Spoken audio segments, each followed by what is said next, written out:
Hello, assalamu alaikum. Good morning. Khush Amdeed. Ji ayanu. Goedemorgen. Ishbata. Okay, Lagile, Ni hao, Chule Shumme, Washmale, Ohio Gonzaimes, Guten Morgen, Ola, Boyor, Privyet, Kaifa Hal, Halishuma Chatore, Ahlan Vasalan, Marhaba, Puna, Mucho, Gracias, Swabia, Balli Keraya. And thank you very much, ladies and gentlemen, for tuning into PTV World. You're definitely watching World this morning, alongside the very fantastic, the very amazing, the very super talented Miss Shiza Hashmi, and I happen to be Shazad Ehsan Khan on a very fine Wednesday morning over here in Islamabad. Hello Shiza, how are you doing today? I'm absolutely great. How are you doing? We missed you here on the show, Thank you of very much course. for People saying were that. asking about you. So let us know where you were. All right, so ladies and gentlemen, I was in Karachi. I was actually out there for hosting jobs, so I was hosting an event which was actually approved by the Ministry of Information and Broadcasting, and it was one of the biggest initiative of e-Pakistan, Electronic Pakistan, where there was this gaming event for Free Fire game by Garena, and I think that the kids did a wonderful job. Back in time when we used to play games on Atari or Sega, that was the time when we were growing up. Our parents actually hated us for doing that because they wanted us to study. But imagine that, for whatever time we spent on our gaming consoles, we never actually kind of got any value out of it. It might be entertaining for that particular point of time, but imagine that these 12 teams which were competing, Shiza, over here in Pakistan, ladies and gentlemen, that the cash prize was actually worth 10 million rupees, and the kids were only aged 16, 17, 18 or 14 as well. Not just that, imagine... That's great incentive, man. Even I would start playing for that. Exactly, and not just that, imagine that the top 4 teams who qualified for the Asian Championship have already landed themselves a $40,000 rupee as well, or in fact $40,000. And while if they're going to go and compete and kind of win over there, they're going to get $150,000 or $200,000 a team as well. So imagine that. I think that this is the time where parents really need to kind of be supportive of their kids playing games as well. Because there was this time where we used to play games, and then there was a time when our parents used to tell us that, hey, you know what, you need to step outside your house, do some physical games and whatnot. But imagine now there are kids who actually just want to see or watch other people play video games as well. Yeah, live streaming. Yeah, live streaming. So imagine that we were live streaming. So we almost had like 25,000 people from all over the globe who were actually watching the entire event live as well. And I was glad that the government was in partner with that very initiative, and it was wonderful, and that's the way forward. And this is the second or third time that I've actually been affiliated with an esports gaming event. Yeah, you also did for a soda company as well back then.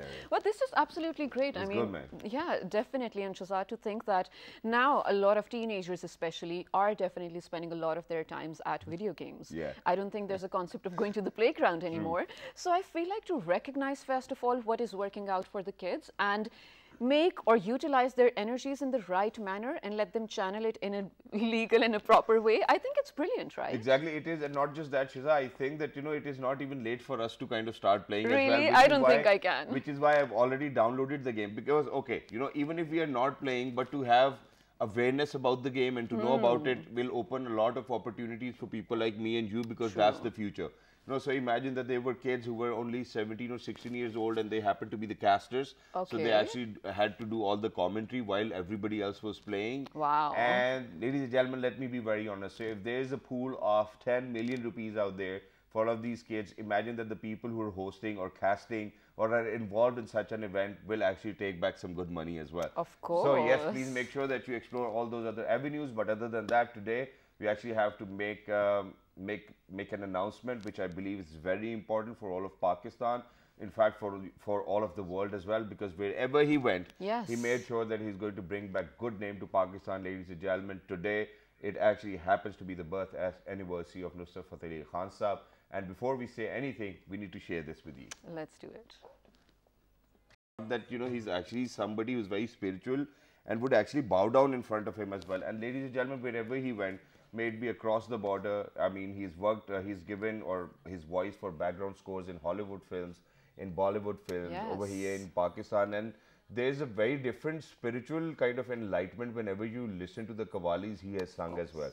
So for everybody who's out there, please make sure if your kids do not know about Nusrat Fateh Ali Khan, I think that their knowledge will be incomplete about the music and culture of Pakistan as well. Absolutely, definitely we have to. We had to actually take this moment to pay a rich tribute to one of our national heroes as well. But now moving on to what we are talking about Yes, today. go ahead. All right, so Shazad, whenever we talk about this particular region, or not a region in itself, but the country and the people of this country, I think Pakistan over the years has developed a very strong bond with it. All right. And whenever we talk about Pakistan and this country itself, they always do come together as brothers, as friends, and the sentiment of even the public or the nation itself of Pakistan and Turkey, yes, ladies and gentlemen, is what we're talking about. It's insane. You speak to anyone who hails from Turkey or belongs to Turkey, they do have an ingrown love for Pakistanis. Exactly. And you know, I feel like this is what did bring them at the table for what we are talking about today in terms of humanitarian collaboration, in terms of sharing the humanitarian aid and services that both the countries have, particularly in case of the Red Crescent. Exactly, and thank you very much for saying that. And before I further kind of build up on Red Crescent as well, ladies and gentlemen, I think that I have a special place for Recep Tayyip Erdogan in my heart as well. He's a great leader. He's taken his nation to extraordinary heights, and I think that, you know, that for the two countries to collaborate, it's wonderful. But talking about Red Crescent, ladies and gentlemen, and not just the Red Crescent over here in Pakistan, but today we're talking about the Turkish Red Crescent. Yes. Because their footprint has been over here in Pakistan since 2005. Not just that, I actually had to write down all the areas they have helped, so I hope that I'm going to do justice with it as well. So they make sure in every Ramadan that they're going to go out and give iftars to people. Yeah. They have actually ventured into education, orphanage support, renovation of primary schools, Right. Kurbani projects, restoring of 120 years old historical mosque, Wow. gifts, poverty alleviation, provision of mobility and equipment, first aid kits, health and medical, and quite a lot more as well. But today we're very lucky that we've actually been joined by a delegation to Pakistan from the Turkish Red Crescent. Ladies and gentlemen, he happens to be the head of Turkish Red Crescent as well. He is Mr. Ibrahim. Hello, assalamu alaikum, good morning. How are you, Ibrahim? Alaikum salam wa rahmatullah, and a very good morning. Thank you very much for joining us. Wonderful to have you over here. And the best part is that we are actually going to talk about all of the humanitarian initiatives taken by the Turkish Red Crescent, and that too over here in the month of Rabiul Awwal, because in a few days' time, inshallah, it will be the birthday of the Prophet Muhammad sallallahu alaihi wasallam as well. How is it to be over here in Pakistan, and what have you been doing so lately? Thank you very much, and once again, salam alaikum to everyone in Pakistan. Wa alaikum assalam. I've been in Pakistan since 2018 myself. Posted in here. It's been 3 years and a half almost. I feel like home first. It's Pakistan, it's our brother country, as you said before, and we feel like home. Wonderful. So we are working live from home. It's still the language, maybe the barrier, but still we are there. We as a Turkish Red Crescent, as you mentioned, we came in back in 2005 with unfortunately the Kashmir earthquake. Yes. And since then we came to support our host national society, which was to call the Pakistani Red Crescent Society. Yeah. And we are working together for the better and for everyone in Pakistan. We're trying to bring smiles, we're trying to bring hope to the people, and that's what we are here. Wow. And that's absolutely brilliant. We're really, really glad to actually be a part of this collaboration and just to have you guys here. But let's make it clear for the people out there. And I think first things first. So Red Crescent in itself, the movement, if there were Pakistani and Turkish chapters to itself, why did, I mean, if Pakistan Red Crescent existed, why did you guys have to come here? That's a very good Please question. don't take me wrong, but I have to understand. That's what we call collaboration. Yeah. I mean, every country has its own Red Crescent or Red Cross society. Yeah. Every country has a national society. In Pakistan, what happened is in back 2005, we have this devastated earthquake that affect hundreds of thousands of people, millions. And so we came to support our host national society. As you may know, we as a Turkish Red Crescent, we are in more than 70 countries. Yeah. Not only in Turkey, we are not only helping and supporting the refugees that came from Syria, and we have more than 100 branches within Turkey, trying to do our best. So why we came to Pakistan? We came to Pakistan to hold and support Pakistan Red Crescent Society. We have somehow the means to support economically, to funds. We have the funds to support and go for projects as well. As a sister society, we can say that's what, you know, when you have a brother or sister and you are very good job, you will be helping her or him for getting married, going to the school. In somehow we have some resources that be very helpful for our host national society. And I believe that this is something which our religion teaches us as well, ladies and gentlemen. So this is obviously a common ground that everybody kind of extends support to whoever actually needs it. and it is wonderful. But you know, Ibrahim, this one more thing, and that is that, you know, with the pandemic out there, you know, ever since 2019, I think everything was at a halt as well. And when we talk about welfare initiatives or humanitarian initiatives, obviously, you know, there was a pause in them as well. I mean, pause might not be the right word, but obviously everything kind of had a negative impact to it. I mean, the way our progress was going in terms of welfare or humanitarian project, it wasn't of such sort that we are actually going to say that, hey, you know what, that we kind of did quite a lot.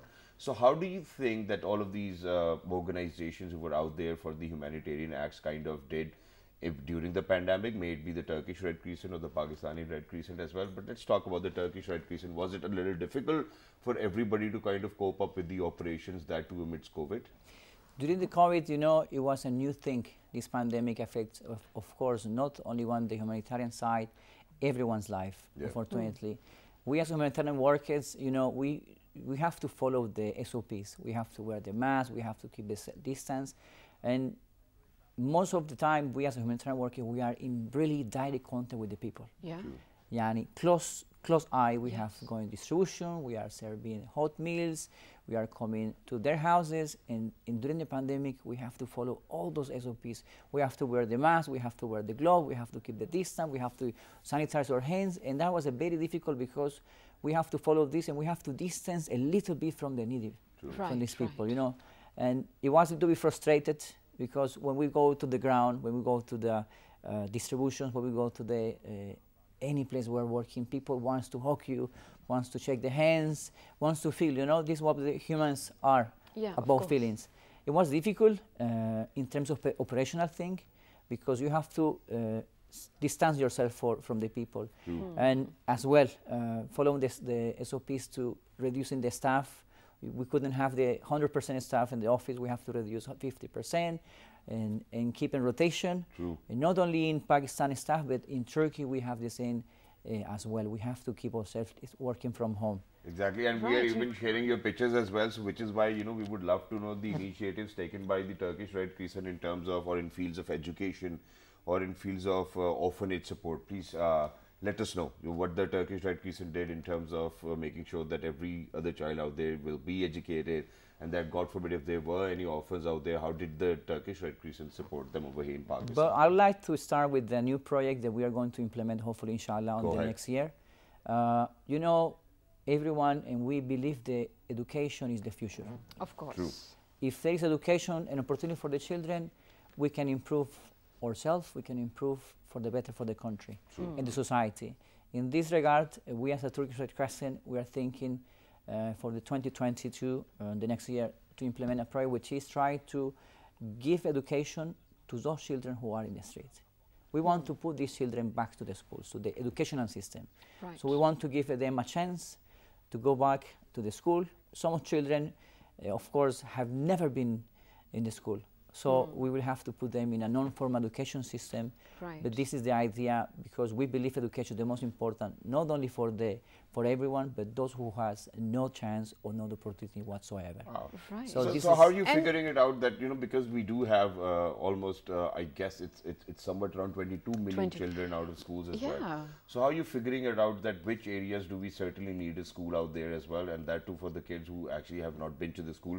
Because this is in line with the vision of our Prime Minister Imran Khan as well. Yes, we have a local partner along with our Pakistan Red Crescent Society, and we are engaging as well the Ministry of Education for this regard. There are other authorities that will be engaging as well in this program.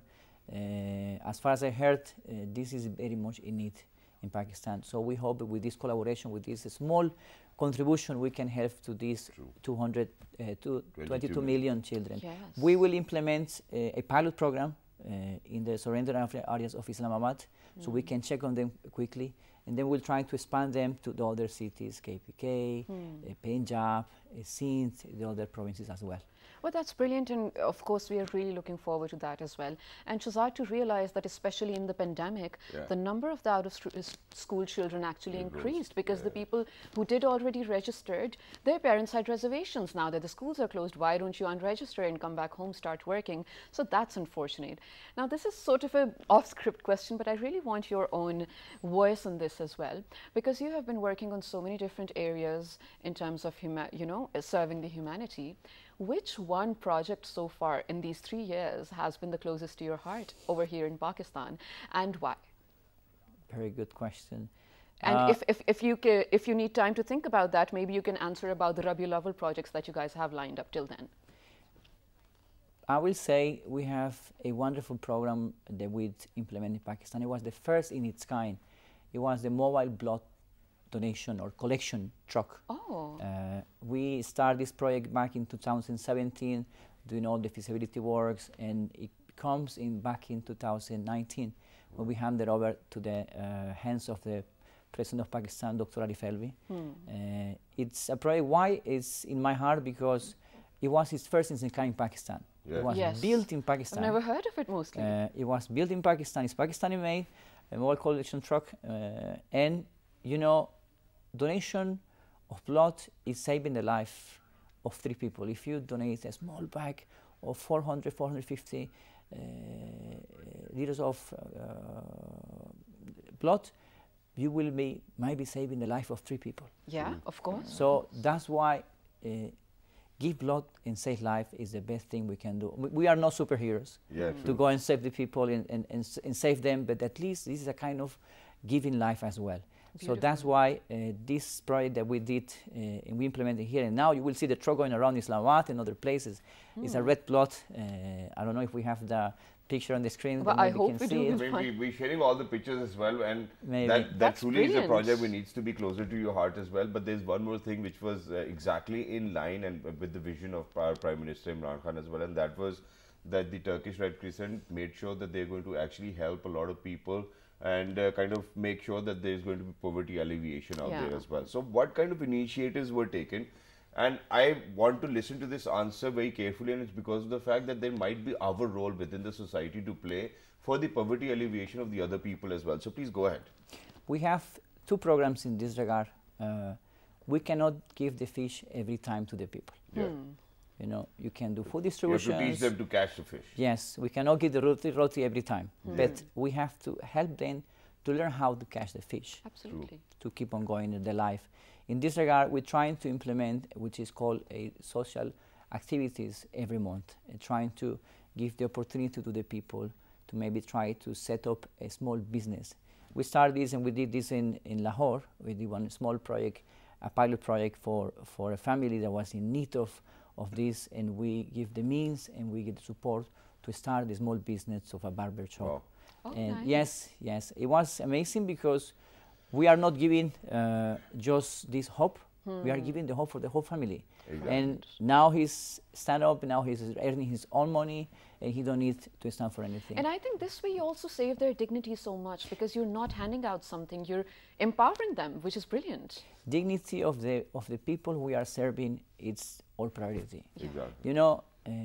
In terms of disaster, when it's disaster time, yes, we can have the cash for work or other activities. But in this regard, when we are out of disaster time, this is the best way we can help them to be on their own feet and work, because dignity is, as you mentioned, is. So do you want to share a success story from the pilot program you had in Lahore as well, and what did they do with the money you have handed over to them, and are they running their businesses successfully? They are running, alhamdulillah, very good. Wow. It's a family, they have 2 children. They are doing great. We did not give the money to them. Okay. What we did, we helped them to rent the place. We helped them, we bought for them all the materials and everything. We renovate the small, they have a small barber shop. We renovated completely, lights, water, walls, everything. Was an empty box, we can say. And when we saw at the end, it was amazing to see the transformation from zero. And of course, the family was super happy in this regard. And I believe with this small contribution, we can make a huge difference in the life of one family, which will become maybe after that 3 families or 4 families with the children in the end. Exactly, and that's wonderful. But you know, there's one more thing, and that is that you know, you obviously are out there, you know, over here in Pakistan, making sure that you're going to bring a difference into people's life, into Pakistani's life as well. But you yourself brought a difference into your own life. You know, you actually happened to be a Spanish Catholic before, Yes. and now, alhamdulillah, you're a practicing Muslim. How did that happen? Because earlier, ladies and gentlemen, his name was Carlos Camilo, but now, alhamdulillah, his name is Ibrahim. Yes. So how did that happen? And we're really happy to hear this. Yeah. Thank you. You know, I never thought about that. I was raised in a Catholic family with the Catholic values, and as you being raised as a Muslim in a Muslim family, going to the mosque, going to the Eid celebrations, and this, we never thought about that. I went to Catholic schools the whole my life, from kindergarten to university. I attended my university, Catholic university, the way, and one day, I don't know how, but I think Allah is the one who put that questioning mark in my heart, saying, why we have to do this in religion? And I felt a little bit emptiness in my heart. So I say, you know what, I think I will be just step back a little bit from the profession, the faith of the Catholic, and I will just try to ask for the path from the Creator. And this had to happen. I was, and I moved back to Spain. I was living in, as you mentioned, I'm from a Spanish family. I born in Honduras, Central America. Oh, wow. My parents are from Colombia. Okay. My great-grandparents are from Spain, and I grew up in Panama. Oh. So while living in Panama, and I decided to have a better life, improve myself. So I went to Europe, to Spain, to do my life. While in Spain, it happened that I just moved away a little bit from the profession of the Catholic faith. While you were living just by yourself? By myself. I was not my family. I was alone. You know, it's difficult. I'm in a different country. I'm hundreds of thousands of miles away from home in Europe. You know, I came from Latin America back to my roots. But being there, I remember that I always pray to the Creator and I say, please, please, please show me the way, because I'm not going to church. I'm not going to pray anywhere, but I just pray to you. So you show me the way, because I feel an emptiness inside my heart.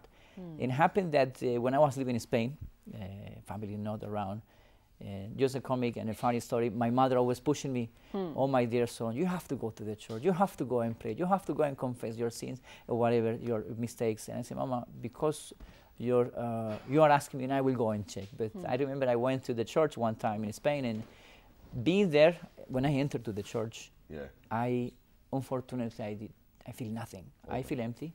So I went out, and that night I remember I prayed to the Creator and say, Ya Rabbi, show me please the way. Put with some feelings inside my heart, because I'm not going anywhere. I feel like I'm not belonging to any specific religion or community and so on. And somehow there was like kind of ilham that happened. While in Spain, I was visiting the city of Granada in the south of Spain, which is back then is the more popular area for the Muslim, which is in Sevilla, in Granada, Andalusia, in the southern part of Spain. And while visiting there, I fell in love with the architecture. I fell in love. I went to the mosque, and that night it happened that Allah put Hidayah in my heart, and I couldn't stand. I had the call of coming to Islam. And I have a dream. I was awakened. Okay. I was awakened, and I have this dream calling me. And you know, during this dream, awake, and there was someone calling me, come. And I thought it was someone making, this kind of comedy, or someone calling you as a joke, and you look back, there is no one. And at the second time, there's voice calling me, come, come. I look back, there is no one. And then I started to be afraid, because where this voice is coming from, where this voice is coming from. At the end, I was afraid. I say, it was coming from the inside. How beautiful is that? Because there was no one there. There was no one there. So I remember my father said to me. My father said to me when he was alive, Shaitan has the intention to go to your mind. And he can play with your mind and your thoughts. But the Creator, Allah Ta'ala, is the only one who can talk directly to your heart and call you by your name to your heart. In that moment, I realized that maybe there's a call from the God, How beautiful. from Allah, and I say, okay, I will do this, do that. At the end, I felt that I should embrace Islam. There are other things happened then, and then after this calling that I embraced Islam in Spain, in Granada. And you had never been to Turkey till then? After that, it happened and my heart was full of joy. Yeah. Full of happiness. You know, I cannot explain you that because all of us, that all of you, was gone. Yes, and I was flying. I was flying, beautiful. and then I decided to go to a Muslim country, and the opening was in Turkey for me. I tried to go to the country, Saudi Arabia or other country, but the opening was for Turkey, and I came to Turkey in 2008. Okay. And I started living there. I tried to learn Quran, the life of the Prophet Muhammad sallallahu alaihi wasallam. And my SIM card was changed. I mean, for the good. And so that's why my name became now Ibrahim. Beautiful. And since then, since 2008, I've been living and working in Turkey. I'm married from Turkey. My wife is from Turkey. Now I'm a citizen from Turkey. Now I'm a Turkish as well. Wow, that's and now we wonderful. make you an honorary Pakistani as well. I tell you that. Yeah, yeah. Exactly. And thank you very much for sharing, because it's beautiful. obviously going to be an inspiration for a lot of other people who are out there, because a lot of people do feel this emptiness, and I must tell you as well. And ladies and gentlemen, I think, you know, this is something which I've made a point as well, that to every day when Allah gives me the opportunity, or Shiza, to be over here right in front of you, why not to talk about Allah Almighty in the first place? Of course. Talk about anything else. But very quickly towards the end, what are your favorite cuisines from Pakistan? Because you've been here for the last 3.5 years. Our favorite question. Well, we eat a lot of spices. At times, we even smell spices as well. You know, so please go ahead. Let us know. I will say two things in this regard. I hope no one will mind when I'm gonna say it. First, we Turkish people. Yeah. And I call myself Turkish because You're 13 years. Of course. And we like no spicy food. Okay. And Pakistani is from the It's biryani. all about spices. Yeah, it's also about the spice. Yeah. But I do love the spices. I love the dana chal. I love chicken chal. karai, mutton karai. Biryani with potato or without potato. That's something Always different. with. Without. I don't That's like something potato in my without Oh my without people God. even see maybe they ask the same, but without potato, I think. I think more chicken would help me, or more beef would help More me. beef will have, No, yeah. aloo But is not everything. potatoes. I don't Yeah. want potatoes. I want real protein. I think this is something which we like. But thank you very much, Ibrahim, for being with us. It was lovely to be in conversation, and thank you very much for bringing the footprint of Turkish Red Crescent over here in Pakistan as well, and helping a lot of other people who are out there. And we hope and we pray that you continue to do so, and that you actually are going to give hidayah to all those other people out there in your family too as well. And I hope, and I know that you might have tried I'm working it as on well. that. I'm working on that. Alhamdulillah, which is great. But thank you very much once again. Bahut shukriya. And make sure that you strive for excellence every single day. Well, I feel like we really should take this note forward into the next segment as well. True. It was just beautiful. And the way he sort of told the story, Shahzad, in his face, you could see how true it was, right? This month, ladies and gentlemen, Rabiul Awwal happens to be, like Shahzad already did mention, a very, very pertinent, important and significant month in the lives of Muslims all around the world, because this month is associated with, along with a particular date in this month, associated with the birth of our Holy Prophet, Muhammad sallallahu alaihi wasallam. Right now, we are heading to a short break, but when we come back, I really want to listen to some beautiful Naats over here. So let's do that. Good morning.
West Indies are the defending champions.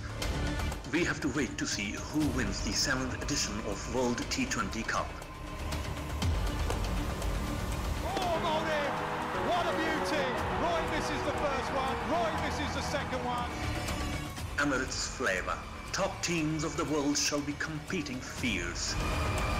Unforgiving, up there to accept the challenge. Speed. The spinning wiles. Orthodox shots interspersed with massive hits. ICC World T20 2021. October 17th until November 14th, 2021. Live on PTV Sports.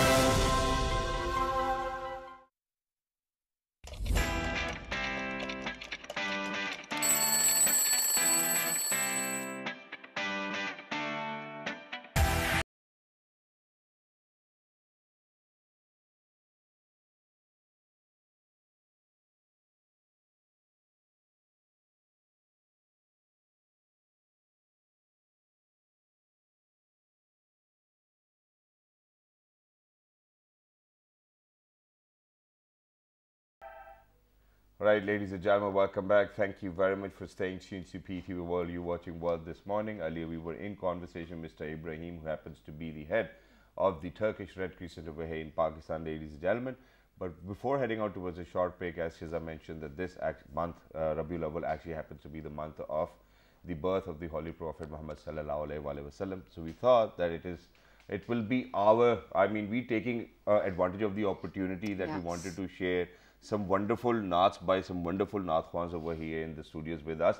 And what we have done is so that, Qari Sahib is actually going to start with one naat, and wherever he finishes, then this amazing child over here in the studio is going to start, and then the other Qari Sahib will pick up as well. But we're very lucky that and we have to mention that, of course, we're going to have special transmissions on the 12th, inshallah, and the night before that as well. But we really wanted to make this a part of our regular shows as well. Exactly. And please make sure that you even teach your kids about Siratul Nabi sallallahu alaihi wasallam as well, because it's going to help us shape our community in a very better way, or the way Hazrat Muhammad sallallahu alaihi wasallam has envisioned it. So, ladies and gentlemen, we're very lucky that we've actually been joined by Qari Muhammad Naeem Saki Sahab. Assalamu alaikum wa rahmatullahi wa barakatuh. वालेकुम अस्सलाम व रहमतुल्लाहि। बहुत शुक्रिया आने के लिए, बहुत अच्छा लगा कि आप आए और उनके साथ मौजूद हैं. Ladies and gentlemen, we have been joined by a very young Naat Khwan over here, and his name is Ali Muttaqi. Hello बेटे, अस्सलाम वालेकुम, कैसे हैं आप?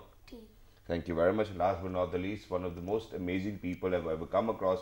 बहुत खूबसूरत नात पढ़ते हैं. Ladies and gentlemen, he is Mr. Qari Inamul Haq Aban Sahab. Hello sir, assalamu alaikum wa rahmatullahi wa barakatuh. Wa alaikum assalam wa rahmatullahi wa barakatuh. जज़ाकल्लाह. Qari साहब, आपसे नातों का सिलसिला आगाज़ करेंगे. हाँ, मेरे कमली वाले की शान ही निराली है,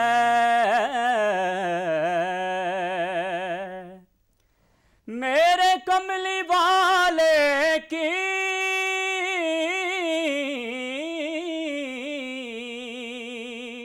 शान ही निराली है,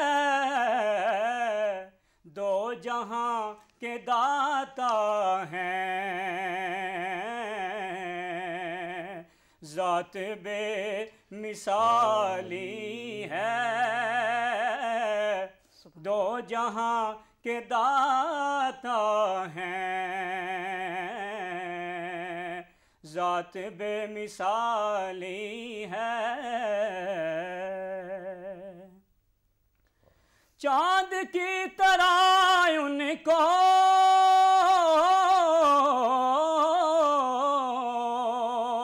हम कहें तो मुजरिम है, चाँद की तरह उनको हम कहें तो मुजरिम है, क्योंकि उनकी चौखट पर चाँद खुद सवाली है, क्योंकि उनकी चौखट पर चांद खुद सवाली है। हर तरफ मदीने में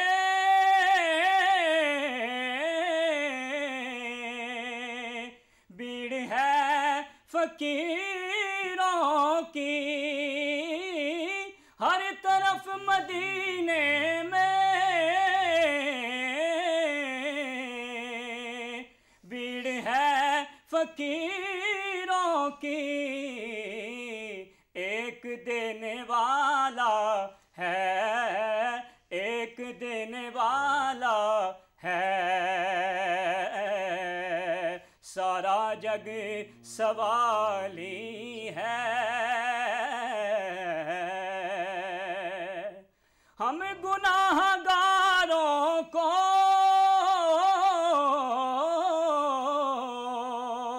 रब से बख्शवाएंगे, हम गुनाहगारों को रब से बख्शवाएंगे। उनके रब ने कब उनकी कोई बात टाली है, मेरे कमली वाले की शान ही निराली है। बहुत खूबसूरत साकी साहब, बहुत खूबसूरत, अल्हम्दुलिल्लाह. And the feeling is very different over here in the studio as well. Very quickly moving on to our young star over here, Ali Muttaqi. Ali, क्या सुना रहे हैं आप? कौन सी नात सुनाएंगे? ए रसूले अमीन. बिस्मिल्लाह करें.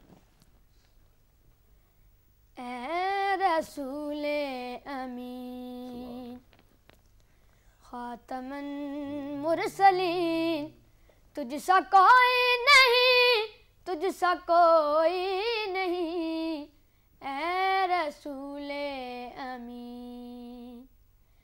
है अकीदा ये अपना बसिद को यकीन, तुझसा कोई नहीं, तुझसा कोई नहीं, ए रसूले अमीन. दस्ते कुदरत ने ऐसा बनाया तुझे, जुमला साफ से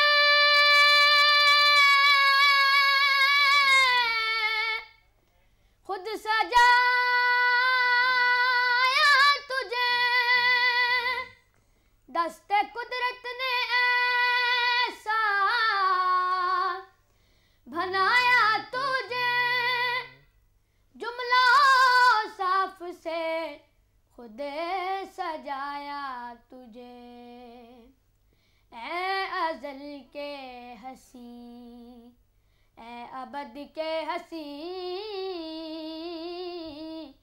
तुझसा कोई नहीं, तुझसा कोई नहीं, ए रसूले अमीन. बज़ में कौनैन पे ले सजाई गई, फिर तेरी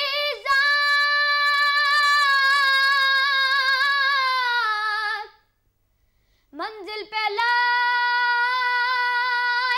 गई, फिर तेरी जात मंजिल पे लाई गई. सैयदुल अव्वलीन, सैयदुल आखिरीन, तुझसा कोई नहीं, तुझसा कोई नहीं, ए रसूले अमीन. तेरा सिक्का रवा कुल जहां में हुआ, इस ज़मीन में हुआ, आसमां में हुआ. क्या अरब क्या अजम सब हैं ज़ेरे नगी, तुझसा कोई नहीं, तुझसा कोई नहीं,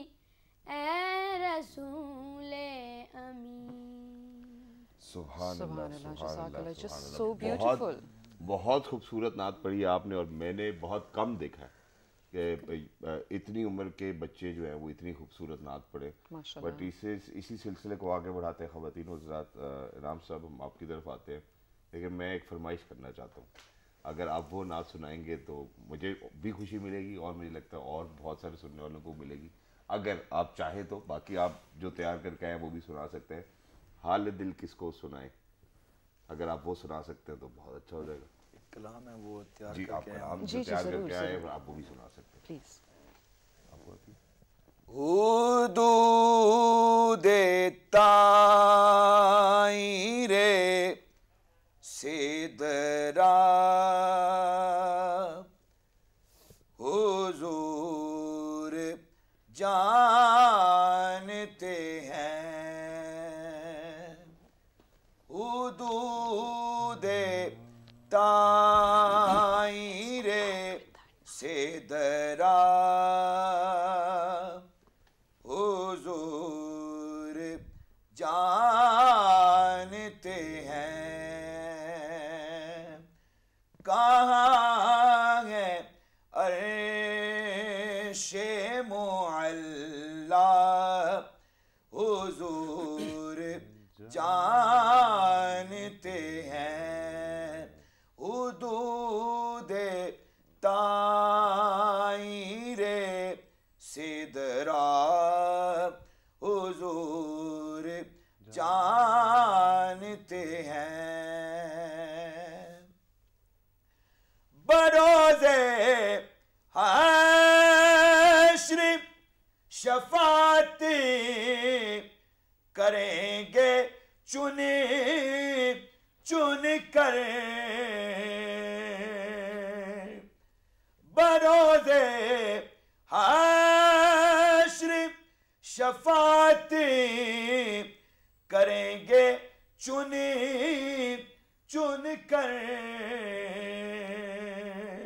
हर एक गुलाम का चेहरा हुजूर जानते हैं। हुदूद ताईरे सिदरा हुजूर जानते हैं।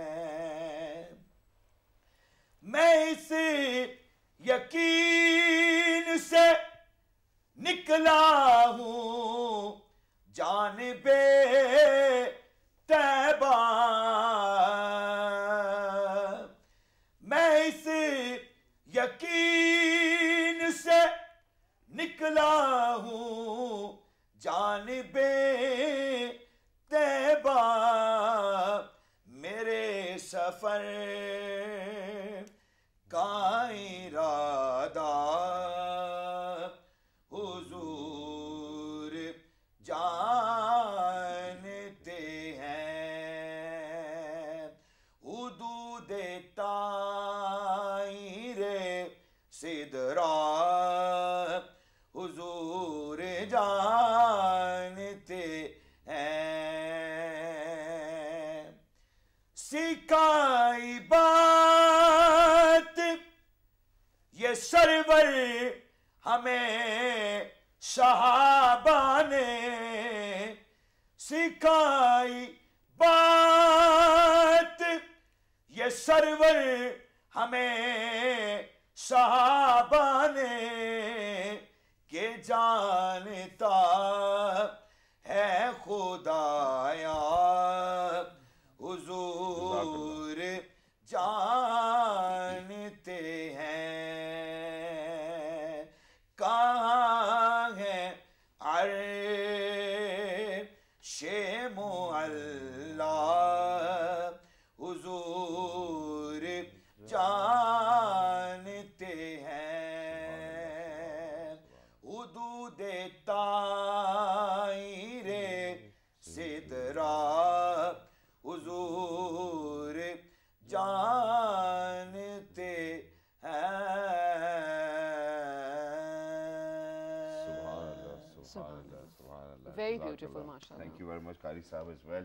And before we wrap up, ladies and gentlemen, I'm actually going to request you all. मैं सर request करूँगा आप तीनों से, उनको आती है तो हाल दिल किसको सुनाए, तो अगर हम तीनों आप तीनों जो हैं हम सब अगर मिलके पढ़ सकें, हम सिर्फ खुद हाफिज बोल देते हैं. So for everybody, people who are out there, please make sure that you write to us on our Facebook, Twitter, Instagram, and YouTube. Which one's left? And YouTube. Please make sure that you follow us on YouTube as well, and catch the repeat at 5 past midnight. Till the next time, look after yourselves, because in by all means, I think दिल का हाल किसको सुनाए आपके होते हुए. Please.